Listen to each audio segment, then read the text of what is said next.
Assalamualaikum warahmatullahi wabarakatuh. Saya Siti Zuliana binti Makzuki akan membentangkan mengenai pengaruh moderator, kaedah latihan dan pengaruh mediator motivasi belajar dalam hubungan antara personaliti dengan prestasi belajar. Okey, keberkesanan latihan adalah faedah-faedah yang diperolehi oleh pelatih dan organisasi hasil daripada latihan yang telah diikuti iaitu menurut No 2013. Dan ia dinilai mengikut perspektif satu bidang seperti bidang sistem pengurusan organisasi, bidang psikologi atau bidang ekonomi. Okey, bagi bidang psikologi, contoh model yang menggunakan pendekatan dari bidang psikologi adalah model kognitif. Model output kognitif, kemahiran dan efektif oleh Krager 1993, dan bagi bidang ekonomi ialah return on investment oleh Phillips. Dan terdapat tiga kategori pemboleh ubah yang mempengaruhi keberkesanan latihan dalam berdasarkan model-model yang dikaji oleh Lotfi dan Alami 2017, iaitu pemboleh ubah dalaman ataupun internal variable yang berkait dengan pelatih itu sendiri, iaitu daripada segi cognitive abilities, self-efficacy, motivation to learn, expectation, personality traits dan juga sikap terhadap latihan itu sendiri. Dan bagi pemboleh ubah luaran, ia berkait dengan persekitaran kerja seperti sokongan penyelia, sokongan rakan sekerja dan juga transfer condition. Dan untuk pemboleh ubah proses pula adalah berkait dengan training design ataupun reka bentuk latihan, sama ada adequacy between the educational goals and the goal of the organisation, dan kaedah latihan itu sendiri serta susunan sesuatu latihan tersebut. Okey, kebanyakan latihan tidak mencapai hasil yang berkesan. Mengikut Azma 2015, ia disebabkan ketidakupayaan pekerja untuk memindahkan kemahiran yang mereka pelajari ke dalam tugas dengan lebih efektif. Menilai keberkesanan suatu latihan tersebut merupakan satu proses yang kritikal kerana ia melibatkan kos yang tinggi dan masa yang panjang. Dan namun penilaian suatu latihan tersebut adalah sangat penting untuk mengenal pasti kelemahan dan juga sebagai penambahbaikan untuk menjalankan sebuah latihan yang lebih efektif.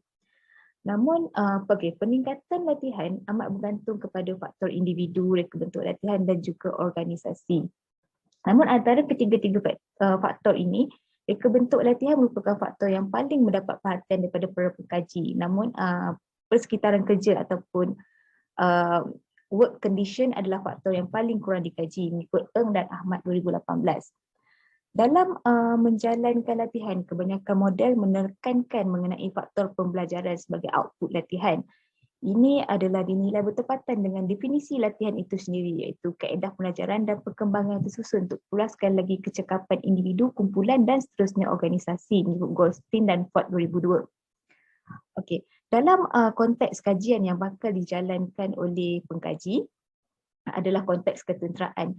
Sebagai seorang pegawai tentera, mereka perlu mengikuti latihan secara umum ataupun general. Ini bermaksud latihan yang mereka jalani tidak hanya semata-mata bergantung kepada tugas yang bakal mereka jalankan ketika di dalam unit. Dan jadi faktor pemandangan latihan tidak tepatlah untuk mengukur keberkesanan suatu latihan yang mereka jalani tersebut, kerana tidak semestinya mereka pulang ke unit dan mengaplikasi apa yang mereka pelajari. Namun sebagai seorang ketua ataupun pegawai, mereka perlu mengetahui secara umumnya bidang tugas setiap anggota di bawah mereka. Seperti kita tahu, dalam satu unit tersebut terdapat banyak-banyak call lah untuk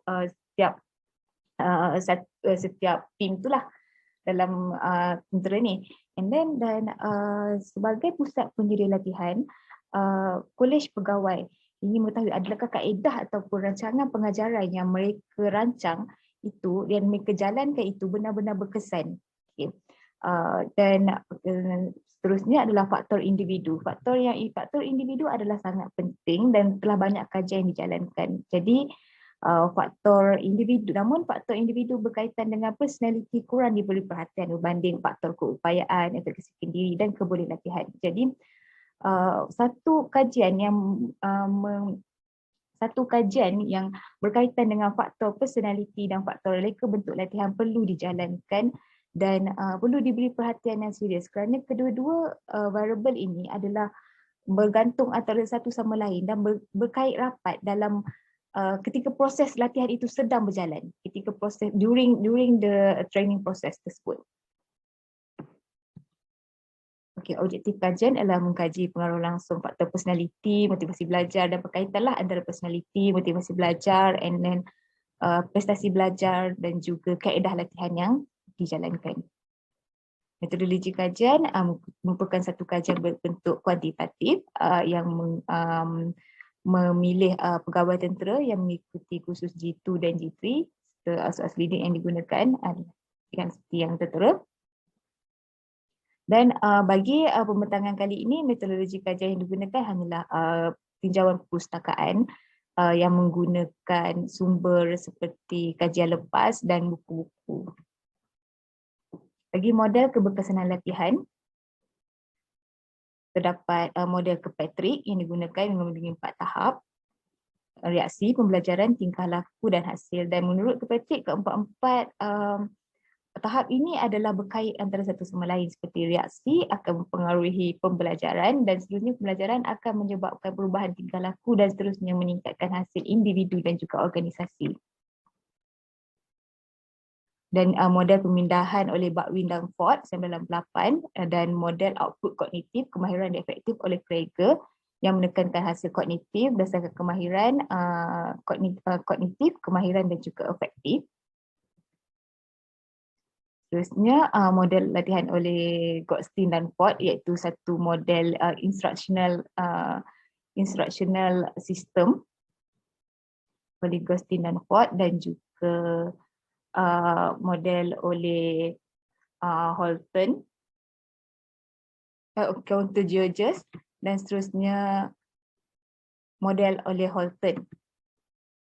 Okey, kebanyakan model-model seperti yang kita lihat, kebanyakan model-model adalah berkaitan dengan pemindahan latihan dan menyerahkan 3 faktor utama iaitu ciri-ciri pelatih, latihan dan faktor berkaitan dengan organisasi dan juga kepentingan motivasi. Kepentingan motivasi sebagai mediator yang menentukan sebagai mediator yang menghubungkan antara ciri-ciri pelatih dan latihan dan organisasi dengan keberkesanan sesuatu latihan tersebut. Dan seterusnya adalah berkaitan kajian-kajian lepas berkenaan dengan pengaruh personality terhadap keberkesanan latihan, motivasi belajar sebagai mediator iaitu motivasi personality faktor individu. Faktor individu tidak akan berkait langsung dengan keberkesanan latihan jika tiada motivasi belajar sebagai mediator. Jadi motivasi belajar ni penting sebagai mediator untuk menghubungkan antara faktor individu dengan prestasi belajar. Dan seterusnya hubungan antara personality dan kaedah latihan seperti yang kita tahu, personality juga berkait rapat dengan kaedah latihan bagaimana yang sesuai untuk latih. Dan seterusnya kaedah latihan terhadap keberkesanan latihan dan juga motivasi belajar terhadap keberkesanan latihan. Okey. Satu model yang memecahkan antara ketiga-tiga faktor individu, latihan dan organisasi perlu dibangunkan untuk memudahkan penyedia latihan merujuk pada model yang akan digunakan. Ini bermaksud faktor individu. Faktor individu apakah yang paling penting? Yang paling penting dan mempengaruhi keberkesanan latihan tersebut. Okay, dan kepentingan faktor individu dari bentuk dan satu kajian yang menghubungkan antara faktor individu dan reka bentuk dan bagaimana faktor individu itu mempengaruhi reka bentuk satu latihan tersebut. Dan seterusnya adalah berdasarkan kajian-kajian lepas dan juga model-model yang telah dikaji, pengkaji mencadangkan satu kerangka kajian yang menghubungkan antara personality, kaedah latihan, motivasi belajar dan prestasi belajar. Bagi hipotesis pertama, terdapat pengaruh personality yang signifikan terhadap motivasi belajar, faktor personality terhadap motivasi belajar dan motivasi terhadap prestasi belajar. Terdapat pengaruh tidak langsung personality terhadap prestasi belajar melalui motivasi belajar sebagai mediator. Dan juga terdapat pengaruh tidak langsung personality yang signifikan kepada motivasi belajar melalui kaedah latihan sebagai moderator. Sekian, terima kasih.